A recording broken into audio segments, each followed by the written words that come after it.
Hey everyone, in this video, I'll show you how to add YouTube music in CapCut. Let's get started. First, go to YouTube and find the song you want to use. Then, copy the link and use a YouTube MP3 converter website or app to download the audio.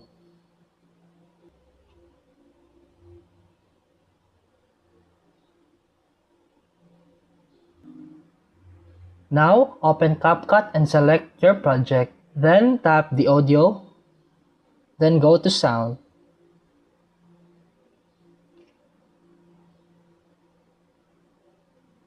Then click device. Then click the plus button to add the audio. And after that, trim the audio, adjust the volume, and sync it with your video.